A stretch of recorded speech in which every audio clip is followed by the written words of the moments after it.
বাংলাদেশে প্রতিদিন ঘটে যাওয়া গুরুত্বপূর্ণ ঘটনা ও সাম্প্রতিক নানা তথ্য নিয়ে আলোচনা এবং বিশ্লেষণে TBN24 নিউজ নেটওয়ার্কের নিয়মিত আয়োজন আলোচনায় বাংলাদেশ অনুষ্ঠানে দর্শক আপনাদের স্বাগত জানাচ্ছি। আমি আশফাক আহমেদ। আজকের অনুষ্ঠানে অতিথি হিসেবে আমাদের সাথে যুক্ত আছেন মাশরুর মাওলা, প্রেসিডিয়াম সদস্য, জাতীয় পার্টি, এবং আমাদের সাথে আরও আছেন আল মামুন মৃধা, সাবেক secretary general, Bangladesh China chamber of commerce and industry. আপনাদের স্বাগত জানাচ্ছি আলোচনায় বাংলাদেশ অনুষ্ঠানে। আপনাদের সাথে আলোচনা শুরু করার আগে আমি কয়েকটি তথ্য একটু তুলে ধরতে চাই দর্শকদের উদ্দেশ্যে। প্রথমে যে তথ্যটি তা হচ্ছে 4 দিনব্যাপী বিনিয়োগ সামিটের শেষ দিন বৃহস্পতিবার সংবাদ সম্মেলনে বাংলাদেশ বিনিয়োগ উন্নয়ন কর্তৃপক্ষ বিডার head of business development Nahiyan Rahman Rochi বলেন, বিনিয়োগ সামিটকে পূর্ণাঙ্গভাবে সফল করতে সুনির্দিষ্ট রোডম্যাপ তৈরি করা হবে। এই রোডম্যাপ 18 থেকে 24 মাসের। বিনিয়োগ সামিটে সেসব কোম্পানি ও ব্যক্তি বিনিয়োগের যারা আগ্রহ প্রকাশ করেছেন তাদের নিয়ে বিনিয়োগের একটি পাইপলাইন তৈরি করা হবে। পরবর্তীতে সেই পাইপলাইনের তালিকা ধরে ফলো আপ কার্যক্রম পরিচালনা করা হবে। তখন আমরা তাদের কাছে জানতে চাইব, আপনারা বিনিয়োগে আগ্রহ দেখিয়েছিলেন, এখন কি অবস্থা, কোনো সমস্যা আছে কিনা, বিনিয়োগের চূড়ান্ত রূপ দিতে আর কি কি সহায়তা লাগবে। নাহিয়ান রহমান বলেন, বেশ কিছু এবারের বিনিয়োগ সামিটে 450 জন বিদেশি বিনিয়োগকারী অংশগ্রহণ করেছেন। এখনো পর্যন্ত hanger group 150 million, shop app $110 billion বিনিয়োগের চুক্তি করেছে। এছাড়া আরও অনেকেই বিনিয়োগের কমিটমেন্ট করেছেন। এদিকে বিডার নির্বাহী চেয়ারম্যান চৌধুরী আশিক মাহমুদ বিন হারুন জানিয়েছেন, বাংলাদেশে বিনিয়োগের জন্য আগামী মাসে 200 বিনিয়োগকারী সহ বাংলাদেশ সফরে আসছেন চায়নার বাণিজ্য মন্ত্রী। পরের যে তথ্যটি তা হচ্ছে, বুধবার বাংলাদেশের ট্রান্সশিপমেন্ট বাতিল করেছে ভারত। আপনারা নিশ্চয়ই এরই মধ্যে জানেন দর্শক, এটি নিয়ে ব্যবসায়ীদের মধ্যে কিছুটা উদ্বেগ বিরাজ করছে। তবে ভারতের এই ট্রান্সশিপমেন্ট বাতিলে বাংলাদেশের তেমন কোনো সমস্যা হবে না বলে জানিয়েছেন বাণিজ্য উপদেষ্টা শেখ বশিরউদ্দিন। তিনি বলেছেন, হঠাৎ করে ট্রান্সশিপমেন্ট বাতিল করেছে ভারত, তবে এতে বাংলাদেশের সমস্যা হবে না। নিজস্ব ব্যবস্থাপনায় সংকট কাটাতে চেষ্টা করা হবে, বাণিজ্যিক সক্ষমতা বাড়ানো হবে। তিনি আরও বলেন, বিভিন্ন খাতের ব্যবসায়ীদের সঙ্গে আমরা কথা বলেছি, সেখানে ক্রেতারা উপস্থিত ছিলেন। আমরা নিজস্ব ব্যবস্থাপনায় সংকট কাটাতে চেষ্টা করব, নিজস্ব সক্ষমতায় প্রতিযোগিতায় যেন কোনো ঘাটতি না হয় সেটা নিয়ে কাজ করছি। বাণিজ্যিক সক্ষমতা বাড়ানো হবে, একই সঙ্গে কাজ করছি যোগাযোগের ব্যাপারেও যাতে কোনো ঘাটতি না হয়। এবং আরেকটি তথ্য ছোট্ট করে, তা হচ্ছে বিশ্বের অনেক দেশের ওপর আরোপিত শুল্ক 3 মাসের জন্য স্থগিত করেছেন ট্রাম্প, কিন্তু চায়নার ওপর শুল্ক আরেক দফা বাড়িয়েছেন প্রেসিডেন্ট ডোনাল্ড ট্রাম্প। অপরদিকে পাল্টা জবাব দিয়ে ওয়াশিংটনের উপর 84% শুল্ক আরোপ করেছে বেইজিং। এমন পরিস্থিতিতে আমেরিকার সঙ্গে এই বাণিজ্য যুদ্ধে ভারতকে নিজেদের পাশে চাইছে চায়না। সামাজিক মাধ্যম এক্সে পোস্ট করা এক বার্তায় এই কথা জানান ভারতে নিযুক্ত চায়না দূতাবাসের মুখপাত্র ইউ জিং। তিনি বলেন, চায়না ভারত সম্পর্ক অর্থনৈতিক ও বাণিজ্যিক সম্পর্কের পরিপূরকতা এবং পারস্পরিক সুবিধার উপর নির্ভরশীল। আমেরিকার এমন অযৌক্তিক শুল্ক নীতি বিশ্বের বিভিন্ন দেশ, বিশেষ করে বিশ্বের দক্ষিণাঞ্চলীয় দেশগুলোকে উন্নত হওয়ার অধিকার থেকে বঞ্চিত করছে। চায়না ও ভারতের মতো বৃহত্তম উন্নয়নশীল দেশের উচিত এসব সমস্যা একসঙ্গে মোকাবেলা করা। এই ছিল কিছু তথ্য। আমি আলোচনায় চলে যাব। আল মামুন মৃধা, আপনার কাছে আসি প্রথমে যেই বিষয়টি নিয়ে। ইনভেস্টমেন্ট সামিট, বিদেশি বিনিয়োগকারীদের রেসপন্স বা আগ্রহ সার্বিকভাবে কেমন দেখলেন? বাংলাদেশের বিনিয়োগের ব্যাপারে তারা কতটা আগ্রহী, আপনি কি দেখলেন? ধন্যবাদ। আমি তো মনে করি আসলে বাংলাদেশের আসপেক্টে এই ধরনের ইনভেস্টমেন্ট সামিট এর আগেও আমরা বিভিন্ন সময় দেখেছি। তার সাথে যদি আমরা কম্পেয়ার করি, ডেফিনেটলি আগের বারের চেয়ে এবারে বেশ কিছু নতুন নতুন ব্যাপার ইনক্লুড হয়েছে, যেগুলো নিয়ে আমরা বহুদিন ধরে বলে আসছিলাম। কারণ আমরা এর আগের ইনভেস্টমেন্ট সামিট গুলোতেও দেখেছি যে অনেক বিনিয়োগকারী আসেন, হাই প্রোফাইল মিডিয়কার যারা আছেন, কিন্তু বিনিয়োগ সামিটের সময় তারা বেশ কিছু প্রতিশ্রুতিও দেন, কিন্তু ফাইনালি আমরা দেখি না যে অত বড় পরিমাণ ইনভেস্টমেন্ট আমাদের ইকোনমিতে ইনজেক্ট হয়। সো এই প্রতিশ্রুতির পর্যায়েই থাকে। আমরা ব্যবসায়ী বডির তরফ থেকে সবসময়ই বিডার সাথে তো একটা দীর্ঘদিন কাজ করার অভিজ্ঞতা আমাদের, তো আমরা যেই সাজেশন গুলো দিয়েছিলাম যে ফলো আপ এবং অ্যাকাউন্টেবিলিটি, এই দুইটা জিনিস যদি আপনি এনশোর না করতে পারেন আমাদের কম্পিটিটর দেশগুলোর মতো, তাহলে আসলে বিনিয়োগটা ফাইনালি বাংলাদেশে পার্ক করবে না। তো এবার দেখলাম ওনারা এই জিনিসগুলোকে আমলে নিলেন এবং এটা নিয়ে পরবর্তীতে যে কাজগুলো করবেন সেগুলো আশা করি যে বিনিয়োগকারীদের মধ্যে একটা আস্থার যে জায়গা আছে সেটা বেশ ভালোভাবে তৈরি করবে এবং সামনের দিনে বাংলাদেশে একটা আহ, যেরকম ভাবেই হোক একটা বিনিয়োগ আসবে। জি, আমি যদি স্পেসিফিকলি চায়নার কথা বলি, যে চায়নার কি পরিমাণ বিনিয়োগকারী এসেছিলেন এবং তারা বিনিয়োগের বিষয়ে কতটা আগ্রহী, কোন কোন সেক্টরে আগ্রহী, এবং তারা আপনাদের কাছে আসলে কি জানতে চান, আসলে যদি বলি যে বিনিয়োগের সম্ভাবনা, সুযোগ, চ্যালেঞ্জ, এই যে বিষয়গুলো, তারা আসলে কোন প্রশ্নগুলো করেন, তারা কোন বিষয়গুলো জানতে চান আপনাদের কাছে? আচ্ছা, এবারের সামিটে বিদেশিদের যে গ্রুপ ছিল তার মধ্যে অন্যতম বড় গ্রুপ ছিল হলো চায়না থেকে। আহ বরাবরই থাকে তাদের বাংলাদেশের ব্যাপারে, বাংলাদেশে বিনিয়োগের ব্যাপারে একটা আগ্রহ, সেই আমরা প্রায় 2 দশক ধরেই দেখছি। এবং বাংলাদেশে যে দেশগুলো আপনার আহ, সবচেয়ে বেশি বিনিয়োগ করে, আপনি যদি প্রথম 5টা দেশের কথা দেখেন, তাহলে তার মধ্যে চায়না বরাবরই ছিল। 2019 পর্যন্ত তারা একক দেশ হিসাবে সর্বোচ্চ বিনিয়োগকারী দেশ ছিল। কোভিড এর পরে হয়তো এটা একটু কমেছে, আবার আমরা কিন্তু তাদেরকে দেখছি যে বাংলাদেশে তারা বিনিয়োগ করছে। এবং সেটা আপনার ইকোনমিক জোন যেগুলো আছে, ইকোনমিক সেখানে করছে, আমাদের এক্সপোর্ট প্রসেসিং জোন যেগুলো আছে সেখানে করছে, তার বাইরেও যেটা আপনার প্রাইভেট সেক্টরের যেই ধরনের এসএমইস গুলো আছে তারা বিভিন্ন ভাবে বিনিয়োগ করে চলছে। চাইনিজ স্টেট ওন্ড অনেক বড় বড় কোম্পানি যাদের প্রোফাইল গুলো সারা পৃথিবী বিখ্যাত এবং বিলিয়ন ডলার্স কোম্পানি, এগুলো এগুলো কিন্তু বেশ কিছু বাংলাদেশে অলরেডি বিনিয়োগ করে কাজ করছে। ওদেরই আপনার ধারাবাহিকতায় আমরা চাচ্ছিলাম যে প্রাইভেট সেক্টরে যাতে আরো ডাইভার্সিফাইড বিনিয়োগ আসে। কারণ এর আগে আমরা চায়না থেকে প্রাইভেট সেক্টরে যে বিনিয়োগগুলো দেখেছিলাম তার একটা সিংহভাগই ছিল হচ্ছে গার্মেন্টস এবং টেক্সটাইলে, এবং তার বাইরে কিছু বেশ বৈচিত্র্যপূর্ণ জিনিস নিয়ে তারা কাজ করছিল, যেগুলো আসলে তারাই বাংলাদেশে প্রথম শুরু করে। এবং দেখা যায় যে পরবর্তীতে আমাদের অনেক উদ্যোক্তাও কিন্তু তাদের দেখা দেখি একই ধরনের ব্যবসায় আসে। এবারের তাদের আগ্রহটা ছিল আসলে তাদের এক্সিস্টিং সেক্টর গুলোর বাইরে গিয়ে তারা আইটি নিয়ে খুব আগ্রহ প্রকাশ করেছে, তারা ব্লু ইকোনমি নিয়ে খুব আগ্রহ প্রকাশ করেছে, লেদারে তাদের আগ্রহ আছে, গার্মেন্টস এবং টেক্সটাইলে তাদের আগে থেকেই আগ্রহ ছিল। এবং আমাদের ইন্টারেস্টিংলি তারা আমাদের লজিস্টিক তথা আমাদের ট্রান্সপোর্টেশন সিস্টেম সেখানে কথা বলেছে। তারা আপনার বিকল্প শক্তি ব্যবস্থা, তার মানে আমরা সোলার, উইন্ড বা কম্বাইন যেগুলো বলি, সেখানে আপনার কথা বলেছে। বাংলাদেশে এআই নিয়ে কি কাজ করা যায় সেটার ব্যাপারে তারা জানতে চেয়েছে। এবং আপনার আমাদের এখানে বিভিন্ন সার্ভিস ওরিয়েন্টেড সেক্টর আছে, মানে আপনি জানেন যে আমাদের একটা বড় সংখ্যায় মানুষ কিন্তু আহ, বিদেশে কাজ করেন, যাদেরকে আমরা সম্মানের সাথে রেমিটেন্স যোদ্ধা বলি। কিন্তু হয় যে এসেনশিয়াল অনেক ট্রেনিং এর অভাবে দেখা যায় যে আমাদের সম্মানিত রেমিটেন্স যোদ্ধারা অন্যান্য দেশের যারা ওখানে যান কাজ করতে তাদের তুলনায় অনেক কম বেতন পান, বেশ কিছু সার্টিফিকেশনের অভাব থাকে ওখানে। তো সেই গ্যাপ গুলো যাতে আমরা ফুলফিল করতে পারি এই ট্রেনিং এর মাধ্যমে, এবং সেই কিছু ট্রেনিং ইনস্টিটিউশনের ব্যাপারেও তাদের সাথে আমাদের প্রাথমিক কথা হয়েছে। আমাদের হেলথ সেক্টর নিয়ে তাদের একটা আগ্রহ আছে এবং সেই ব্যাপারে তারা জানতে চাচ্ছেন যদি সম্ভব হয়, কারণ আপনারা জানেন যে আমাদের দেশীয় ওষুধ শিল্পটা বেশ শক্তিশালী।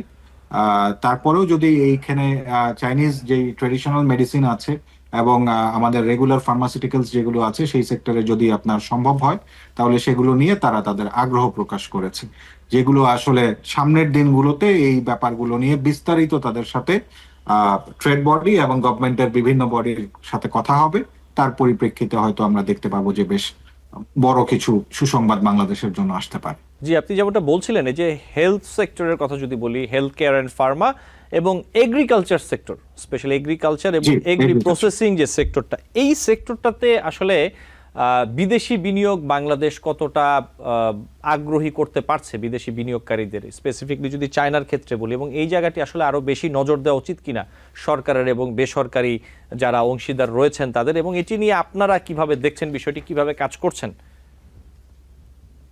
আচ্ছা, দেখুন, চায়নার কথা যদি আপনি বলেন, কয়েকদিন আগ পর্যন্ত পৃথিবীর সবচেয়ে জনবহুল দেশ ছিল চায়না, এবং এই দেশটার জন্য কৃষিতে তাদের যেই উন্নয়ন সাধন করতে হয়েছে প্রায় গত 50 বছর ধরে, আমরা দেখেছি যে আহ, কম জমিতে আপনার অধিক ফলনশীল জিনিসগুলো, যেগুলো মানসম্মত এবং খাদ্য পুষ্টিগুণে আপনার যেগুলো ওয়ার্ল্ড ক্লাস, এই রকমের জিনিসগুলো কিন্তু তারা উদ্ভাবনের মাধ্যমে প্রতিনিয়ত তাদের জনগণের জন্য করে যাচ্ছে। এবং সেই উদ্ভাবনগুলো করতে গিয়ে তাদের উন্নত মানের বীজ, উন্নত মানের সার, হরমোন, কৃষি যন্ত্রপাতি এবং কৃষিতে মানে গ্রিন হাউস সহ আপনার বহু যুগান্তকারী আপনার আমরা দেখেছি যে উদ্ভাবন চায়নার মাধ্যমে হয়েছে।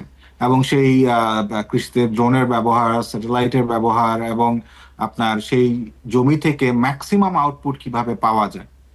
তো আমাদের মতো দেশ যেখানে আসলে একটা জনবহুল দেশ কিন্তু আমাদের ল্যান্ড এরিয়া অনেক কম, সেই দেশের যেই ধরনের চ্যালেঞ্জ থাকে সেই চ্যালেঞ্জগুলো মোকাবেলা করার আসলে চায়নার একটা দীর্ঘ অভিজ্ঞতা আছে এবং তারা এই ব্যাপারে বাংলাদেশের সাথে কাজ করতে আগ্রহী। বর্তমানে আপনি যদি দেখেন যে আমাদের কৃষি যন্ত্রপাতির একটা সিংহভাগই আসছে হলো আপনার চায়না থেকে। আমাদের যে বীজ বলবেন আপনি, সেই বীজেরও একটা বড় অংশ আপনার চায়না থেকে আসছে।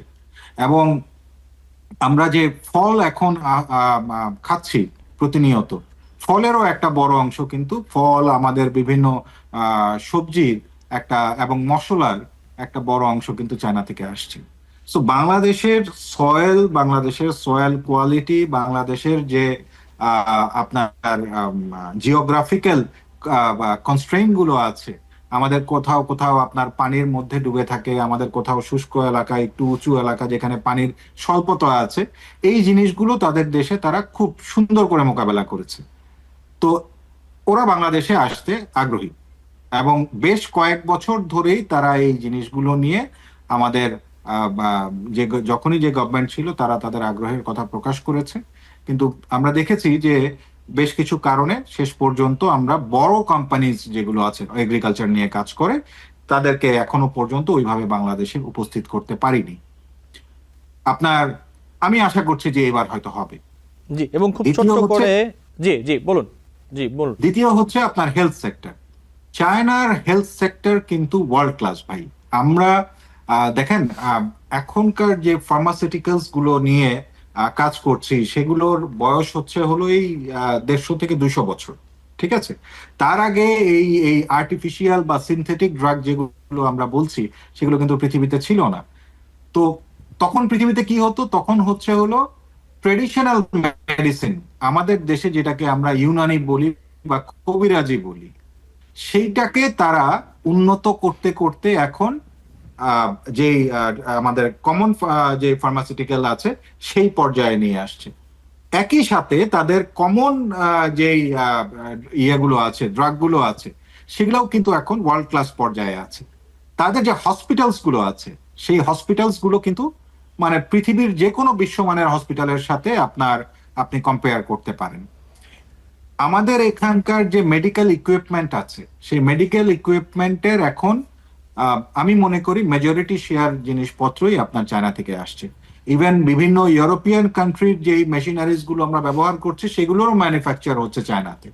সো এই জিনিসগুলো নিয়ে এক্সপার্টিস তাদের যে জায়গাতে আছে, এটা আসলে ওরা যদি এখানে এসে এই সেট আপটা করে, আমাদের যে একটা বিপুল অংশের টাকা আমরা ব্যয় করি বিদেশে চিকিৎসা নিতে গিয়ে, বিশ্বমানের এই সুবিধাগুলো আসলে আমরা বাংলাদেশ থেকে এভেল করতে পারবো, তাও দুইটা এভিনিউতে। একটা ট্রেডিশনাল যে এভিনিউ আছে এবং একটা হলো আপনার আমাদের যে ফার্মাসিউটিক্যাল ড্রাগের যে ব্যাপার আছে। ঠিক আছে, সো এই ব্যাপারটাও বাংলাদেশের জন্য একটা উইন উইন সিচুয়েশন হবে যদি আমরা আমাদের জন্য এই ডোরটা ওপেন করি। এই প্রস্তাবনাগুলো বাংলাদেশের কাছে কিন্তু সেই কোভিড এর সময় থেকেই আছে এবং তারা এক সরকারের সাথে করতে চাইলো, দুই হচ্ছে হলো প্রাইভেট সেক্টরে তারা বিনিয়োগ করতে চাইলো। কিন্তু আমরা শেষ পর্যন্ত দেখি যে আমরা এই ইনভেস্টমেন্ট গুলো বাংলাদেশে অ্যাট্রাক্ট করতে পারিনি। হয়তো যেই ধরনের সমস্যাগুলো তারা পূর্বে ফেস করেছে, সেগুলোকে মোকাবেলা করে এখন হয়তো বা এই ইনভেস্টমেন্ট গুলো বাংলাদেশে আসবে বলে আমরা ধারণা করছি। জি, আপনাকে ধন্যবাদ। মাসুর মৌলা, আপনি নিশ্চয়ই আমাকে শুনতে পাচ্ছেন এবং দেখতে পাচ্ছেন। আমরা আলোচনা করছিলাম ইনভেস্টমেন্ট সামিট নিয়ে। বিদেশি বিনিয়োগকারীরা বাংলাদেশে এসেছিলেন এবং কোথায় কোথায় তারা আগ্রহ প্রকাশ করেছেন, সম্ভাবনা কোথায়, চ্যালেঞ্জ কোথায়, এই বিষয়গুলো নিয়ে কথা বলছিলেন আল মামুন মৃধা। আমি একটু আপনার কাছে আসি যে বিষয়টি নিয়ে। এর মধ্যে আমরা বিভিন্ন সময় যে বিষয়টি দেখেছি যে বিনিয়োগকারীদের একটি জানার বড় আগ্রহের জায়গা যেটি হচ্ছে যে এই যে অন্তর্বর্তী সরকার, বর্তমান সরকার চলে গেলেও পরবর্তী যে সরকার আসবে সেই সরকার এই বাণিজ্য নীতি কতটা অব্যাহত রাখবে অথবা কতটা পরিবর্তন আসবে নির্বাচিত সরকার আসলে পরে, যেহেতু তারা বিনিয়োগ করবেন, ব্যবসা করবেন, এই বিষয়টি তাদের বাংলাদেশের স্থিতিশীলতা, রাজনৈতিক এবং সামাজিক স্থিতিশীলতা তাদের জন্য অত্যন্ত গুরুত্বপূর্ণ। এই বিষয়টিতে আপনি কি মনে করেন নির্বাচিত সরকার আসলে বর্তমান সরকার যেভাবে বাণিজ্য নীতি, তাদের যে বাণিজ্য নীতি যেভাবে পরিচালনা করছে, পরবর্তী নির্বাচিত সরকার এটি কতটা অব্যাহত রাখবে অথবা তাদের বাণিজ্য নীতি কতটা প্রভাব পড়বে এই বিনিয়োগের ক্ষেত্রে? আপনি আপনি সুন্দর প্রশ্ন করেছেন।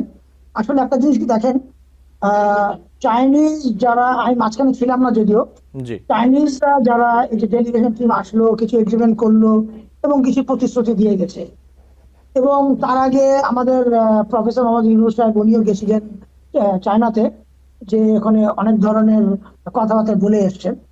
তো একটা জিনিস কি আপনাকে বুঝতে হবে, যেহেতু এই সরকার নির্বাচিত সরকার না, সেই হিসেবে এই সরকারের আমলে যত ডেলিগেশন টিম আসুক না কেন, একটা তারা তারা ধারাবাহিকতা যেটা বলে সেটাকে তারা ফলো আপ করছে। এই আন্তর্জাতিক মহলটা, মানে ইন্টারন্যাশনাল কমিউনিটি বলেন, ইনভেস্টার্স বলেন, as well as old investor যারা বাংলাদেশে আছে।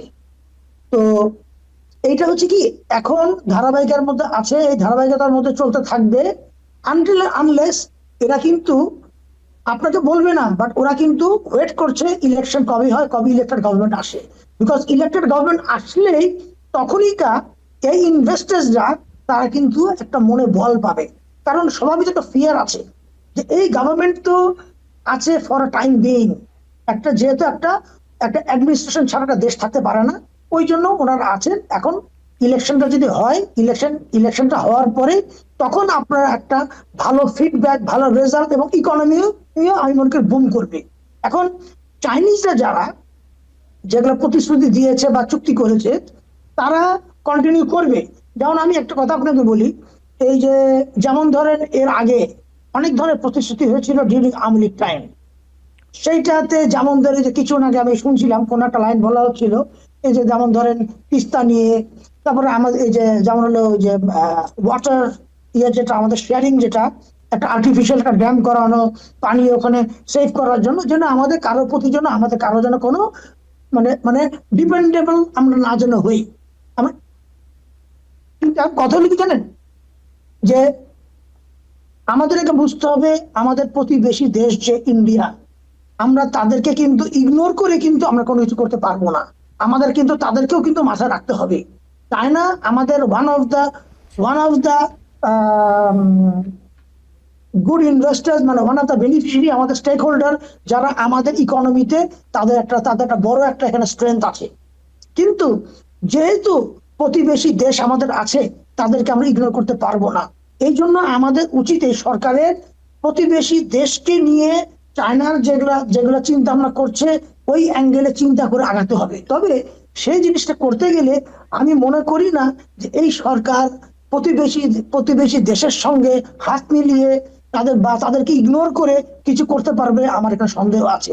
এই জন্য আমাদের ইলেকশনের জন্য ওয়েট করতে হবে। আপনি একটা জিনিস খেয়াল করেছেন যে কিছুদিন আগে আমাদের ইউএসএ কিন্তু আমাদের উপর ট্যারিফ একটা অ্যাড করেছে 37%। আপনি এটা শুনেছেন কিছুদিন আগে যে ইউনূস সাহেব ওখানে একটা অনেক বড় করে একটা কলম দিয়েছেন, আমি দেখলাম নিউজে, যে বাংলাদেশ র্যাঙ্কড 47 র্যাঙ্কে আছে আমরা ইয়েতে। আমি একটা জিনিস বলি, মানুষ জানে না। না মাসুর মৌলা, ওইটি আসলে তথ্যটি সঠিক নয়। জি, এটি সামাজিক মাধ্যমে ফেসবুকে ছড়িয়েছিল, তথ্যটি সঠিক নয়। বাংলাদেশ ছিল 40% মানে 40 নম্বর র্যাঙ্কে ছিল, কিন্তু সেটা 47। এইটা অনেকে জানে না। আপনার এই জন্য বলতে হবে, যেমন ধরেন এই যে স্টারলিংকের সঙ্গে আমরা যে আগালাম, স্টারলিং ভেরি গুড, আমাদের একটা সিকিউরিটির জন্য, ইন্টারনেট সিকিউরিটির জন্য আমার দরকার এখানে, এবং অ্যাজ ওয়েল অ্যাজ আমাদের স্পিডটাও ডেভেলপ করবে, এটা দরকার আছে, অবশ্যই দরকার আছে। স্টারলিংকে আমরা সাপোর্ট করি। কিন্তু কথা হলো কি, এটা উচিত ছিল ওপেন ফ্লোটিং টেন্ডার দেওয়া উচিত ছিল, যেইটা আমার জানা মতে এটা কিন্তু থ্রু গ্রামীণ ফোনের মাধ্যমে কিন্তু গেছে। এটা ওপেন কিন্তু কোনো টেন্ডার হয় নাই। এটার দিকেও আমাদের খেয়াল করা উচিত, কারণ মনোপলি বিজনেস করলে এটা ঘুরে ফিরে কিন্তু এটা ইউনিট সাহেবের উপরে কিন্তু পড়বে। কারণ আফটার অল ওনার তো এখানে একটা আছে, গ্রামীণের সঙ্গে ওনার একটা টাচ আছে। তো সেই জন্য উনি উনি একটা গভর্নমেন্টের চিফ অ্যাডভাইজার হিসেবে উনি কিন্তু কখনো কাউকে বলতে পারেন না যে গ্রামীণের সঙ্গে ব্যবসা করো, এটা উনি বলতে পারেন না। উনার এখানে আদার বিজনেস পিপল যারা আছে তাদেরকেও সুযোগ দিতে হবে। এটা হলো আমার কথাটা। জি মাসুর মাওলা, জি আমি আবার আসবো আপনাদের কাছে, আল মামুন আপনার কাছেও আসবো। আমাকে একটি বিরতি নিতে হবে, বিরতি থেকে ফিরে আপনাদের সাথে আলোচনা চালিয়ে যাব। দর্শক, আলোচনায় বাংলাদেশ অনুষ্ঠানে নিচ্ছি ছোট্ট একটি বিরতি, সাথে থাকবেন। TBN 24 টেলিভিশন দেখতে আজই কল করুন 7187776556। লগ ইন করুন www.totalcablebd.com।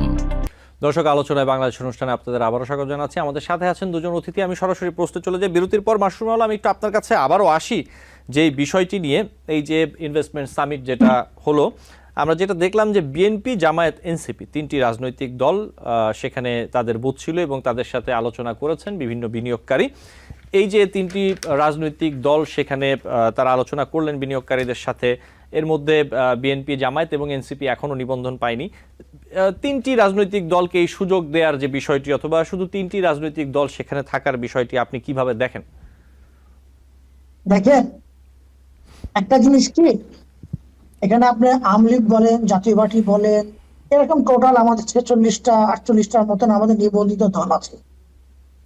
তার মধ্যে এনসিপি যারা এখন নিবন্ধিত তারা পায় নাই, তাদেরকেও মিটিং এ রাখা হয়েছে। বিএনপি থাকতেই পারে, BNP one of the biggest আপনাদের আমাদের পলিটিক্স এর সঙ্গে তারা অনেক বড় রোল প্লে করে। বিএনপি থাকতেই পারে, জামাত থাকতেই পারে। এখন আপনি আওয়ামী লীগকে মাইনাস করলেন, জাতীয় পার্টিকে মাইনাস করলেন, আরো নিবন্ধন দলকে মাইনাস করলেন, করে আপনি সামিটটা করলেন। তাহলে জাতির কাছে কি এটা গ্রহণযোগ্যতা হলো? কারণ এখন পর্যন্ত আমার জানা মতে 38% প্লাস আওয়ামী লীগের এখানে কিন্তু একটা স্টেক হোল্ডার আওয়ামী লীগ। জাতীয় পার্টিকে প্রেজেন্ট মোমেন্ট যদি বলেন, যেহেতু জাতীয় পার্টি পলিটিক্সে নাই, পলিটিক্স করতে দেওয়া হচ্ছে না, লেভেল প্লেইং ফিল্ড নাই, তারপরেও জাতীয় পার্টি কিন্তু 7%-এর মধ্যে আছে। তাহলে আপনার 38+7 আপনার কাউন্ট করেন, এদেরকে বাদ দিয়েছেন। তার মধ্যে লেফটিস্ট আরো কিছু দল আছে, নিবন্ধিত দল, তাদেরও যদি 1% করে ধরেন, তাহলে দেখা যায় কিন্তু আপনার ক্লোজ টু 50% কিন্তু মাইনাস। তার মানে 50% কে নিয়ে আপনি সামিট করলেন, বাকি 50%কে মাইনাস করে দিলেন। এইটা কি ফিউচারে কি ইম্প্যাক্ট পড়বে না? একটা ইলেকটেড গভর্নমেন্ট যখন আসবে, তখন কি ইলেকটেড গভর্নমেন্টের মধ্যে তো এই দলটা থাকতেও পারে, ধরেন জাতীয় পার্টি না থাকতে পারে, আওয়ামী লীগ না থাকতে পারে, অন্যান্য দলটা থাকবে নাকি? এনসিপি তো মাত্র ওরা ডিক্লেয়ার করলো ওদের। এনসিপি কারা? ওদের ওদের ওদের হিস্ট্রি কি? দেয়ার নট হিস্ট্রি বলতে, সামনে যদি তারা ইলেক্টেড যদি হতে পারে এট অল, তাহলে বলতে পারেন যে তারা সংসদে গিয়েছে, একটা তখন তার এক্সপিরিয়েন্স বলেন, একটা জ্ঞান বাড়বে। এখন পর্যন্ত এনসিপি এখনো বাচ্চা। মানে আমি আপনাকে বলি, যে কোনো একটা কূটনীতি আমাকে গত পরশুদিন একটা কথা আমাকে প্রশ্ন করেছিল যে আজকে আমার ছেলে, 20 বছরের ছেলে বা 22 বছরের ছেলে ঘুম থেকে উঠে যদি বলে, আব্বা তুমি আজকে রিটায়ারমেন্টে যাও, আজকের থেকে আমি ঘর সংসার আমি চালাবো, এটা কি আমার পছন্দ হবে? 20-22 বছরের ছেলে, যে ছেলে স্কুলই পাস করলো না, কলেজই পাস করলো না, জীবনে চাকরি করলো না, ব্যবসা বাণিজ্য করলো না, পকেট সামলাতে জানলো না, আগের দিন রাত্রেবেলা আমার থেকে পকেট খরচ নিয়েছে, সেই ছেলে আজকে আমাকে বলছে আব্বা আমি ঘর চালাবো। ঠিক সেরকম বাংলাদেশ সরকারও এখন হয়ে গেছে এরকম, যে এনসিপি এখন এখন এখন তারা স্বপ্ন দেখছে দেশ চালানোর জন্য। তাদের স্বপ্ন দেখা উচিত সংসদে যাওয়া, এখানে আমি স্বাগত জানাবো। সংসদে যাবে, অভিজ্ঞতা অর্জন করবে, জ্ঞান অর্জন করবে।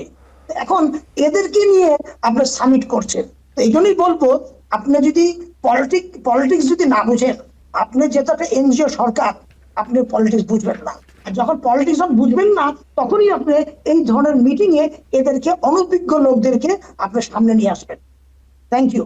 জি মাসুর মাওলা, আমি নিশ্চয়ই আসবো আপনার কাছে আবারও সময় পেলে। আল মামুন, আপনার কাছে একটু আসি।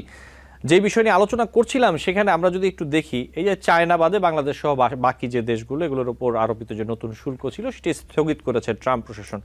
এই যে ইউএসএ চায়না যে ট্রেড ওয়ার, ট্যারিফ নিয়ে যা চলছে, এই জায়গা থেকে যদি একটু বুঝিয়ে বলতেন দর্শকদের উদ্দেশ্যে সহজভাবে যে এতে কি বাংলাদেশে ইনভেস্টমেন্টের ক্ষেত্রে, যদি স্পেসিফিকলি চায়নার ব্যাপারে বলি, যেহেতু গ্লোবাল বিজনেসের ক্ষেত্রে একটার একটার সাথে ইন্টার রিলেটেড, বাংলাদেশ ইনভেস্টমেন্টের ক্ষেত্রে কি আসলে প্রত্যক্ষ পরোক্ষভাবে এর কোনো প্রভাব পড়বে, কিংবা যদি বলি দুই দেশের সাথেই বাণিজ্যের ক্ষেত্রে আসলে বাংলাদেশে কোনো এর পজিটিভ ইম্প্যাক্ট অথবা নেগেটিভ ইম্প্যাক্ট অথবা যেভাবেই হোক, এটা আপনি কিভাবে বলবেন? আচ্ছা, দেখুন, এই যে ইউএসএ ইউনিল্যাটারালি কোন রকমের আগে থেকে কথাবার্তা নেগোসিয়েশন ছাড়া এই জিনিসটা সারা পৃথিবীর উপরেই করেছে। আমি ইয়ের কথা বলি, বাংলাদেশের কথাই যদি বলি, যে এই জিনিসটা আসলে হওয়াটা ঠিক না, এটা ন্যায়সঙ্গত না। কারণ আপনি যখন ব্যবসা করবেন আপনাকে দ্বিপাক্ষিক ব্যাপারগুলো মাথায় রাখতে হবে। তো আমরা এর মধ্যে যেই 3 মাসের জন্য এটাকে স্থগিত করা হয়েছে, আমরা এটাকে সকল ব্যবসায়ীরাই এই জিনিসটাকে স্বাগত জানায়। এখন আসি এটার ইম্প্যাক্ট নিয়ে। এই ট্রেড ওয়ারটা আমরা দেখছি যে প্রেসিডেন্ট ট্রাম্পের সেকেন্ড টার্মের আপনার এই ট্রেড ওয়ারটা উনি আবার নতুন করে এসকেলেট করলেন। উনি যখন প্রথমবার এসেছিলেন তখন উনি এটা ইনিশিয়েট করেছিলেন এবং উনি এরকম ট্যারিফ বসিয়েছেন। চায়নার তরফ থেকেও কিছু কিছু পণ্যের উপরে ট্যারিফ বসানো হয়েছিল, কিন্তু ব্যাপারগুলো এতটা বিশদ ছিল না। তখন বাংলাদেশের জন্য একটা সুযোগ তৈরি হয়েছিল যে চায়না থেকে আপনার ইউএসএ তে যেই ধরনের পণ্যগুলো আমদানি হয় তার মধ্যে আমাদের সাথে কমন ছিল হচ্ছে গার্মেন্টস, টেক্সটাইল। তো আমরা কিন্তু দেখেছি যে ইউএসএ এর ওই ট্রেড বাড়ার পরে অনেক অনেক চাইনিজ কোম্পানি বাংলাদেশে রিলোকেট করলো এবং আমরা কিছু প্যাকেজিং ইন্ডাস্ট্রি দেখেছি, আমরা কিছু কনজিউমার গুডস এর ইন্ডাস্ট্রি দেখেছি যারা মূলত আমাদের ইপিজেডে কাজ করে এবং ইউরোপিয়ান বায়ারদের জন্য তারা এই সাপ্লাই গুলো করে। কারণ কম্পারেটিভলি লাস্ট টার্মের যে ট্যারিফ গুলো ছিল সেই জায়গায় বাংলাদেশ একটা সুবিধাজনক অবস্থায় ছিল। এইবারের ব্যাপারটা যেটা হলো যে আমরা আপনার দেখতে পারলাম যে চায়নায় ইউএসএ ট্যারিফ বাড়ালো এবং বাংলাদেশের জন্য আরো বাড়ানোর কথা ভাবছে। আমরা আসলে জিনিসটা দেখছি 37%। ব্যাপারটা আসলে এরকম না। আমি যদি আমার ক্ষুদ্র জ্ঞানে যদি ব্যাপারটা বুঝে থাকি, বাংলাদেশের কিন্তু এর আগেই প্রায় 13-14%-এর মতো দিতে হতো, হ্যাঁ, বা 15%-এর মতো দিতে হতো। তার উপরে তারা যেটা করলো যে 10% ট্যাক্স, সেটা ট্যারিফ, সেটা হচ্ছে কম্পালসারি সকল দেশের উপরে। তাহলে 15 আর 10 হচ্ছে 25। তার উপরে তারা যদি আবার 37% ইম্পোজ করে তাহলে আপনার টোটাল ফিগার কিন্তু গিয়ে দাঁড়াচ্ছে আমার 50-র উপরে। তো this is a big number এবং হঠাৎ করে এই জিনিসটা যদি আমাদেরকে ফেস করতে হয় তাহলে আমাদের উভয় দিক থেকে সমস্যা হবে। এক হচ্ছে যে বিনিয়োগের বেটার ডেস্টিনেশন হিসাবে বাংলাদেশকে কনসিডার করবে, এই অপশনগুলো তখন ন্যারো হয়ে আসবে।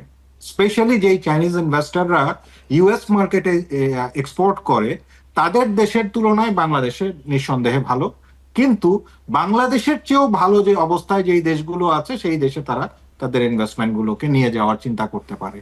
দ্বিতীয়ত, প্রত্যক্ষ এফেক্ট আমরা যেটা দেখছি এটা হচ্ছে যে আমাদের এই জায়গায় আমরা যেই ব্যাপারগুলো নিয়ে রিভাইজ করব এবং আমরা যেই কথাগুলো বলছিলাম এতদিন, আসলে ইউএসএ থেকে যে আমরা $2 বিলিয়ন ইম্পোর্ট করি তার মধ্যে মেজরিটি পণ্যই আসে কিন্তু হচ্ছে আপনার ট্যারিফ ছাড়া। সো আমরা যে রিভাইজ করব এই জিনিসগুলো, আমরা আসলে কি লোয়ার করব? ওখানে that is already been lowered. তো সেক্ষেত্রে আলোচনা যেটা হচ্ছে যে ইম্পোর্ট বাড়াতে হবে।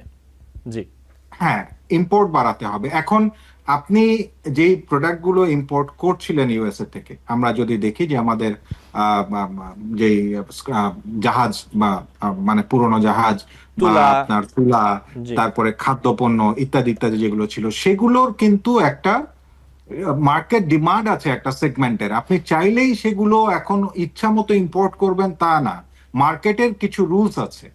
এবং সেটার প্রাইস আপনার কম্পিটিটিভ হতে হবে, সেগুলোর আমাদের দেশের লোকজনের প্রয়োজন থাকতে হবে, ইন্ডাস্ট্রিগুলোর প্রয়োজন থাকতে হবে। সো ইম্পোর্ট বাড়াবো এই কথাটা বলতে যেরকম, সেইগুলোকে অ্যামালগামেট করে ম্যাচ করা with my business, with my consumer is a tough job. এবং এই জিনিসটা যদি আপনি যথাযথভাবে বাস্তবায়ন করতে পারেন, খুবই চ্যালেঞ্জিং জব, সেটা অ্যাপ্রিসিয়েবল, বাট চ্যালেঞ্জটা অনেক বেশি এখানে। জি, বাংলাদেশের আর- প্রতিযোগী যে দেশগুলো আছে তাদের উপরেও ট্যারিফ দেওয়া হয়েছে, কম আর বেশি, তো সবার উপরে ট্যারিফটা দেওয়া হয়েছে। তবে বাংলাদেশের যে চ্যালেঞ্জটা আপনি যেমনটা বলছিলেন, যে বাংলাদেশের চ্যালেঞ্জটা তো বাংলাদেশের মতো করেই বাংলাদেশকে সামাল দিতে হবে। জি জি, বলুন মামুন। জি, তো এইটা একটা ব্যাপার। 2 নাম্বার যেটা হচ্ছে যে আমরা আসলে অনেক দিন ধরে, প্রায় 1.5 দশক ধরে বলে আসছি যে আমাদের বিকল্প বাজার দরকার, এবং আমরা বিকল্প বাজার খুঁজছিলাম। কিন্তু আসলে এর কিছু বাস্তবতা আছে।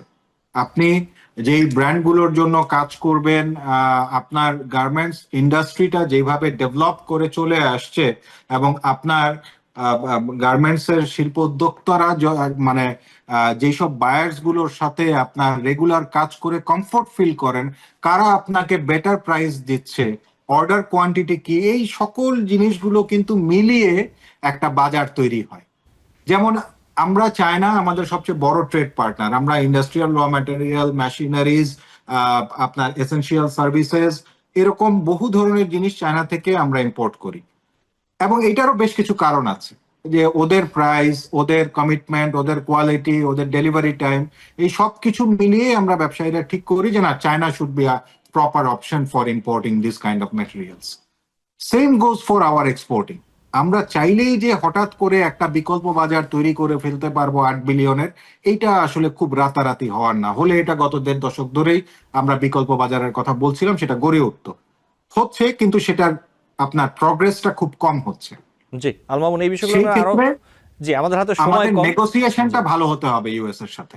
রাইট রাইট, অবশ্যই নিশ্চয়ই এই 3 মাস যে সময় স্থগিত করা হয়েছে, এর মধ্যে অবশ্যই গভর্নমেন্টের সাথে ইউএস গভর্নমেন্টের, বাংলাদেশ গভর্নমেন্টের মধ্যে নেগোসিয়েশন হবে, এবং এর মধ্যে এই বিষয়গুলো নিয়ে আমরা আবারও আলোচনা করব অবশ্যই।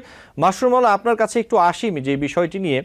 বাণিজ্য উপদেষ্টা তিনি বলেছেন যে আপনি জানেন যে ভারত ট্রান্সশিপমেন্ট বাতিল করেছে বাংলাদেশের, তো তিনি এই বিষয়ে বলেছেন যে ভারতের এই ট্রান্সশিপমেন্ট বাতিলে বাংলাদেশের তেমন কোনো সমস্যা হবে না।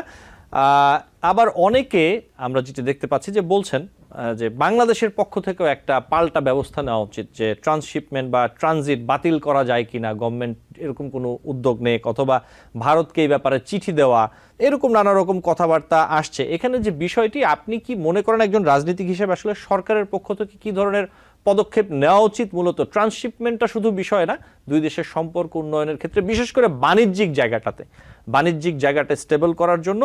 আর ভারত আসলে কি চাইছে বাংলাদেশের কাছে, আপনার কাছে কি মনে হয় মাসুর মাওলা? আসলে দেখেন, চায়না যেরকম আমাদের ইকোনমিতে আজকে থেকে না, since the time of independence, আমরা ছোটবেলা থেকে কম্পাস যে ইউজ করতাম সেটা চাইনিজ, একটা তালা চাইনিজ। আপনি মিডফোর্ডে যান, কাপ্তান বাজারে যান, যেখানেই যাবেন আপনি সেখানে চাইনিজ প্রোডাক্ট ছাড়া বাংলাদেশে কিছু নাই, এতে কোনো সন্দেহ নেই। কিন্তু জিনিসটা কি দেখেন, যে যেহেতু ইন্ডিয়া আমাদের প্রতিবেশী দেশ, পাশের দেশ, তাদেরকে আমাদের দরকার আছে আমাদের ইকোনমিটাকে স্টেবল রাখতে হলে। কারণ দেখেন, এই যে ট্রান্সশিপমেন্ট যেটা বাতিল করেছে, এটা কি এফেক্ট হবে এটা আমি আপনি বুঝবো না। যারা যারা ওই প্রতিদিন যাদের মাল এক্সপোর্ট করছে বা ইম্পোর্ট করছে, তারাই এইটার ঝামেলাটা বুঝছে, তারাই এটার they will face the music. আমরা কিন্তু মিউজিক ফেস করবো না, যেখানে কত টাকা ডাবল রেটে খরচ করে এখন অন্যভাবে মাল পাঠাতে হবে। তো এইটা আমাদের কাছে শুনতে ভেরি ইজি, ততটা আসলে ইজি না ফর দ্য ইন্ডাস্ট্রিয়ালিস্ট যারা মাল এক্সপোর্ট করছে বা ইম্পোর্ট করছে। এখন কথা হলো কি, এই সরকার যেরকম চায়নাকে নিয়ে যেরকম ইকোনমি বুস্ট আপের জন্য যেরকম দৌড়াচ্ছে, যেরকম ওয়ার্কআউট করছে, সেরকম পাশাপাশি প্রতিবেশী দেশের সঙ্গে এখন ঘন ঘন মিটিং করা উচিত। মিটিং করে তাদের সঙ্গে একটা গুড রিলেশন ক্রিয়েট করা। ওই যে মিটিং করা মানে এটা না যে আমার বন্দি চুক্তিতে কি আছে, ওগুলা এই সরকারের কাজ না। বন্দি চুক্তিতে কি আছে সেটা রাজনৈতিক দলের হাতে ছেড়ে দেখ। জুডিশিয়ারি যেটা আমাদের জুডিশিয়ারি যেটা প্রসেস আছে সেইভাবে যাচ্ছে, আইনের গতিতে চলবে, সেইভাবে যেটা বন্দি চুক্তি আছে বন্দি চুক্তি করুক, কিন্তু আমাদের এখন উচিত প্রতিবেশীদের সঙ্গে ব্যবসা নিয়ে বসা, বিজনেস নিয়ে বসা, যে আমরা এগুলা ফেস ডিফিকাল্টিস করছি, আমাদের এগুলা ঠিক করা উচিত, এবং ওরা কি ডিফিকাল্ট ফেস করছে সেগুলো করা উচিত, যেন আমাদের ইকোনমি স্টেবল থাকে। তাহলে আমি বলবো সেটাকে বলে ডিপ্লোম্যাসি। হ্যাঁ, আমাদের রিয়ালিটিতে আসতে হবে। ভাই, আমরা রিয়ালিটির বাইরে আছি। আমরা মনে করছি একটা মানুষকে আমি ফট করে ওই যে লাইক অস্ট্রিচ কি করে জানেন, অস্ট্রিচ ভয় পায় তখন আস্তে করে মাথাটা ঢুকিয়ে ফেলে, ও মনে করছে আমাকে পৃথিবীর কেউ দেখলো না। তো এই কথা বলার উদ্দেশ্য না আমার, যে প্রতিবেশী দেশকে আমি যদি মনে করি ইগনোর করে আমি অন্য দেশে ব্যবসা করব, আমি কিন্তু শান্তিতে ব্যবসা করতে পারবো না। আমার দেশের অনেক ক্রাইসিস আছে, চায়না আমাদেরকে যেভাবে হেল্প করছে এটার জন্য we should be 100% grateful to them. তারা আমাদেরকে যেভাবে ইকোনমি বুস্ট আপ করছে। হ্যাঁ, এখন বলতে পারেন যে চায়না নিজের সাথে চায়না বুঝে বিজনেস, চায়না এইভাবে পুরো ওয়ার্ল্ড কন্ট্রোল করেছে। আজকে আমেরিকা যেভাবে চায়নার এগেইনস্টে কথা বলছে, হ্যাঁ, এই যে ট্যারিফ নিয়ে, আমেরিকা বেশি দিন লাস্ট করতে পারবে না। চায়না একদিন যদি এক্সপোর্ট করা বন্ধ করে, আমেরিকা পরের দিন না খেয়ে মারা যাবে, এটা আমরা জানি ভালো করে। জি, মাসুমুল্লাহ, সেই জিনিস বাংলাদেশ। জি, আমার হাতে সময় কম, আমি একটি রাজনৈতিক প্রশ্নে আপনার কাছে আসি। আমার হাতে একদমই সময় কম, 2 মিনিট সময় আপনি পাবেন, আমি ছোট্ট করে তুলে ধরি। স্বরাষ্ট্র উপদেষ্টা অবসরপ্রাপ্ত জেনারেল জাহাঙ্গীর আলম চৌধুরী বলেছেন, দেশের সাধারণ মানুষ চাচ্ছে এই সরকার যেন আরো 5 বছর রাষ্ট্র পরিচালনার দায়িত্বে থাকে। এটি তিনি আজ বলেছেন বৃহস্পতিবার। নাগরিক ঐক্যের সভাপতি মাহমুদুর রহমান মান্না তিনি 2-1 দিন আগে বলেছেন যে কেউ দেখছি অধ্যাপক ইউনূসকে জোর করে 5 বছর ক্ষমতায় রাখতে চান, কিন্তু কেন? এখন বিষয়টি হচ্ছে, আমরা প্রথমত সামাজিক মাধ্যম স্পেশালি ফেসবুকে আমরা দেখেছি বিভিন্ন ইভেন্ট খোলা হচ্ছে, অথবা কেউ লিখছেন যে অন্তর্বর্তী সরকার অথবা ডক্টর ইউনূসের সরকারকে 5 বছর দেখতে চায়, অথবা নানা রকম জিনিস তারা সোশ্যাল মিডিয়াতে। এখন এই আলোচনাগুলো আমরা দেখছি যে রাজনীতিকরাও করছেন। এই বিষয়টি আপনি কিভাবে দেখেন মাসুম মাওলা, কি বলবেন সংক্ষেপে যদি 2 মিনিটে বলতেন? আসলে কি দেখেন, এখন উনি 5 বছর যদি সিস্টেম, যদি আমাদের প্রসেস কনস্টিটিউশনে যদি অ্যালাউ করে, যদি কনস্টিটিউশনে নাই, যেহেতু কনস্টিটিউশনে নাই, উনি 5 বছর থাকতে পারেন না, থাকার কোনো সুযোগ নাই। এখন ওনারা যেটা চাচ্ছে, রাজনৈতিক দল বলতে আমি জানি 2টা দলই কথা বলছে, মানে মেন 2টা দল, অভিজ্ঞ 2টা দল, তার মধ্যে মেন অভিজ্ঞতা হলো বিএনপি। এখন তারা যেমন চিন্তা করছে তারেক রহমানকে ওই ডেপুটি অ্যাডভাইজার হিসেবে রাখার জন্য, হ্যাঁ, ডেপুটি চিফ অ্যাডভাইজার রাখার জন্য, তো সেই গ্রাউন্ডে তারা বলতে পারে 5 বছর থেকে বিএনপির যেগুলা এই 7 মাসে যেগুলা বিএনপির যেগুলা অপকর্ম অঘটন যেগুলা ঘটিয়েছে সেগুলাকে কাভার আপ দেওয়ার জন্য বিএনপি চেষ্টা করতে পারে। অ্যাট দ্য সেম টাইম ওনারা হয়তোবা এই প্রফেসর ইউনূসকে তাহলে কন্ট্রোল করতে পারবেন, যেন তারা আগামী দিনে নির্বাচনের জন্য তারা যেন কনফার্ম সিকিউর সিট যেন পান, ওই কারণে তারা এটা বলছেন, অন্য কোনো কারণ না, এবং এটা লিগ্যাল কোনো গ্রাউন্ডস নাই তাদেরকে ধরে রাখার মতন, এবং তারা ক্ষমতা থাকার মতন তাদের কোনো গ্রাউন্ডস নাই। Thank you. জি, মাসুম মাওলা, আপনাকে ধন্যবাদ, এবং আল মামুন মৃধা আপনাকেও ধন্যবাদ জানাচ্ছি আজকে যুক্ত হওয়ার জন্য। আপনারা ভালো থাকবেন, নিশ্চয়ই অন্য কোনো দিন আপনাদের সাথে আবারও কথা হবে, আমাদের দর্শক আপনাদের মূল্যবান মতামত শুনতে পারবেন। ধন্যবাদ। Thank you. দর্শক, আলোচনায় বাংলাদেশ অনুষ্ঠানে আজ এই পর্যন্তই। পরবর্তী অনুষ্ঠান দেখার আমন্ত্রণ জানিয়ে বিদায় নিচ্ছি।